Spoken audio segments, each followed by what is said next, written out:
The Royal Ascot Millinery season is in full swing. Orders are coming in and hat makers are swept off their feet making fabulous creations for their clients. Hello and welcome to a millinery hat analysis video. My name is Ilona, I'm a milliner based in London, and today I will be looking at the collection of hats presented by the Royal Ascot Millinery Collective for 2024.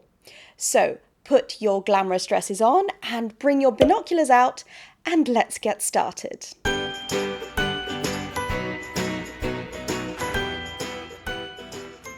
If you've never heard of the Royal Ascot Millinery Collective before, here's a brief explainer of what this is.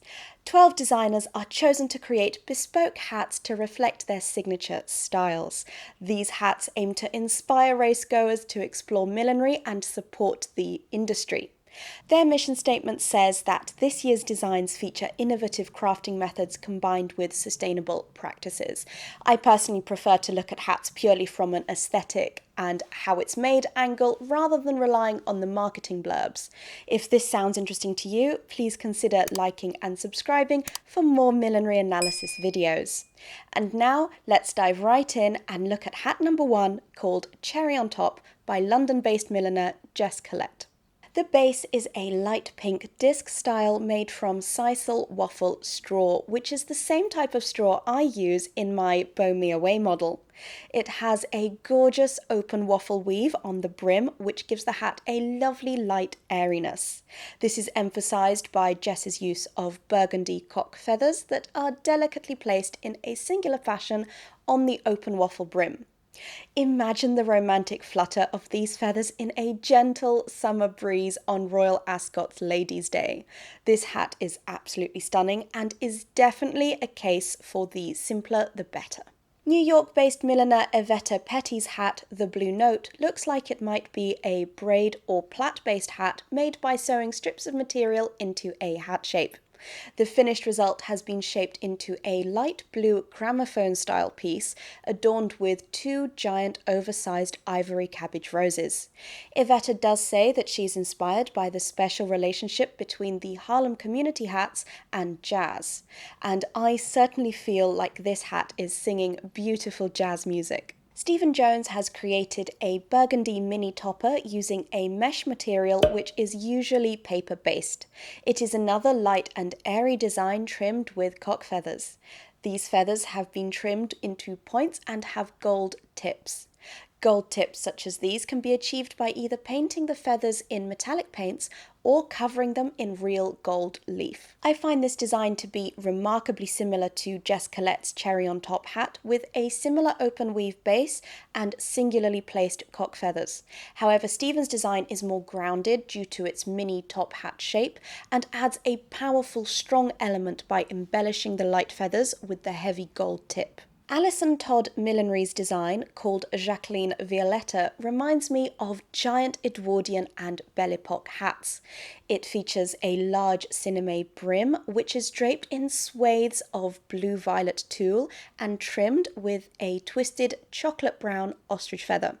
This is a very interesting colour combination that wouldn't have been my immediate go-to, and yet it works very, very well. It's 2 out of 3 points on a triad colour combination, but the opposite way to what we usually see. Blue-violet is more commonly seen alongside yellow-greens, but by pairing it with the red-orange-brown, Alison Todd Millinery has created a hat that will definitely catch the eye due to its unexpectedness. This hat feels like it would fit right in amongst the hat shapes by Cecil Beaton for the Royal Ascot scene in My Fair Lady. What an interesting and dark take on Ascot millinery from Noel Stewart. His caged veil cocktail hat would be suited to those of the Gothic persuasion. With this backlit photograph, it is hard to tell if this forward-tilted beret is indeed black or if it is a trick of the light. Either way, the shape of the Crin veil is impeccable. This domed roundness can take a very long time to achieve. Close-fitting structured face veils have been popular for a few years now, and this feels like a fresh and interesting take on creating a mysterious and alluring look. Dubai-based Evelyn McDermott's hat is an opulent purple sculptural percher trimmed with rust and petrel cock feathers. The twist at the top gives away that this hat is made using abaca, which is an interesting material that has threads running along the warp of the fabric and uses abaca palm fibres for the weft. This mix of malleable thread and thicker but flexible palm means that abaca fabric can be twisted and manipulated into the most gorgeous sculptural shapes. Now, I know some of my viewers are not the biggest fans of stick the hat vertically on the forehead type of hat, and in this case, I have to agree. I think this hat looks too complicated and overthought. I personally prefer the simpler ideas and treatments of materials that we saw in the earlier models. Edwina Ibbetson's Papillon avec Rose hat is a very unique shape.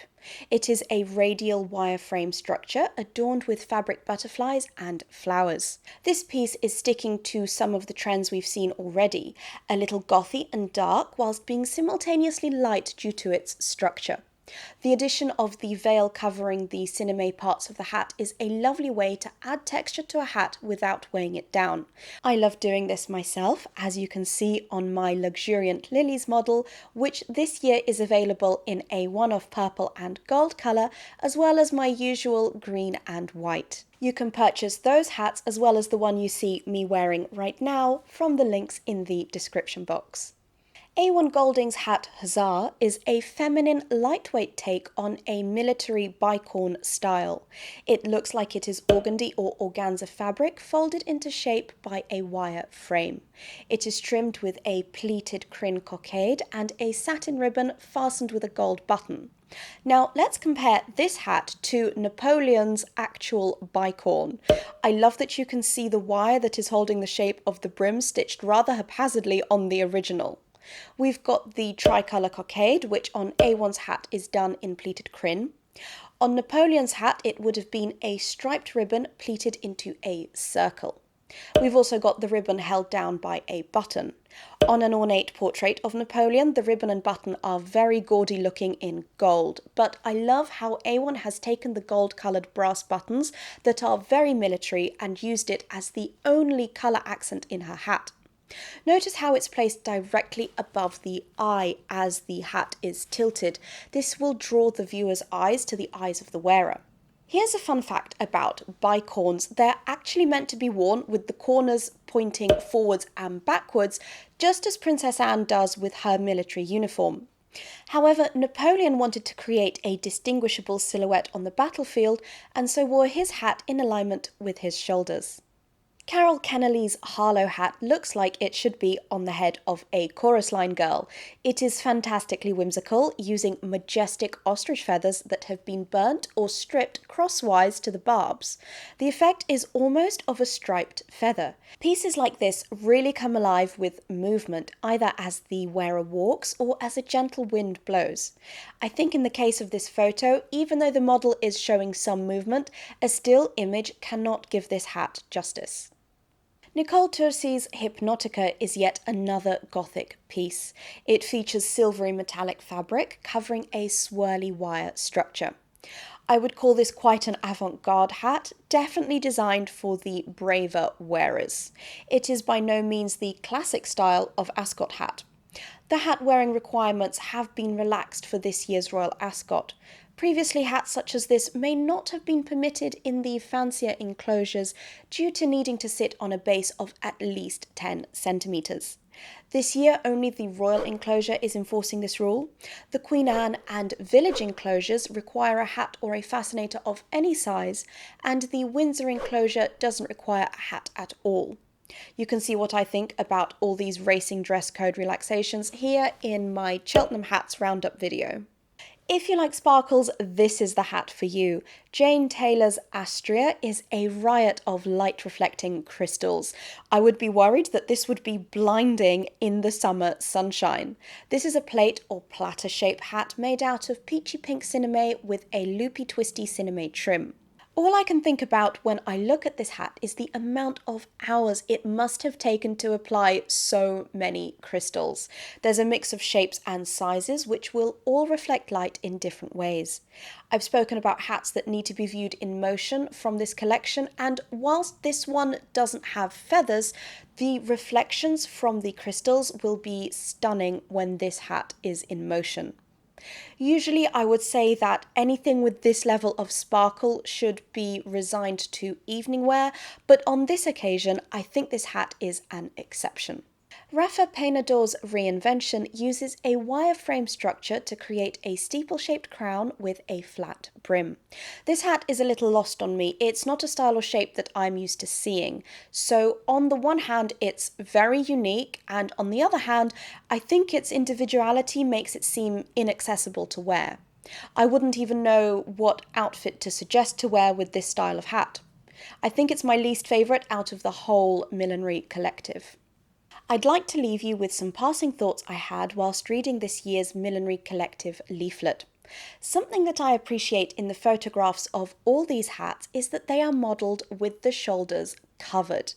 I absolutely cannot stand when hats are photographed on bare shoulders, giving the impression that the model is naked. When you pick a hat for an event, you are most likely going to wear a dress, so I think it only makes sense to photograph hats on clothed people. So yay for some sort of shoulder covering, even if it is just a piece of organza fabric. Check out this year's Royal Ascot lookbook to see hats actually paired with clothes, which I think gives a much better representation of how hats should work with outfits. Despite all these lovely hats, I would like to draw your attention to the way hats are sometimes marketed that I find rather jarring. In the introduction to this year's Millinery Collective, the phrases innovative crafting and sustainable practices are used. After being in the industry for more than 5 years, I still haven't figured out exactly what innovative crafting means. Everything in fashion and design is cyclical and has usually been done before. So does innovative crafting translate to, oh, we forgot this idea existed in the past and now one person has remembered it and has revived it as a trend? Let me know what you think in the comments. This is something I have discussed with Barcelona-based milliner Cristina de Prada in this video up here. Also, the phrase sustainable practices is just so overused by marketing folks that it's just a buzzword now.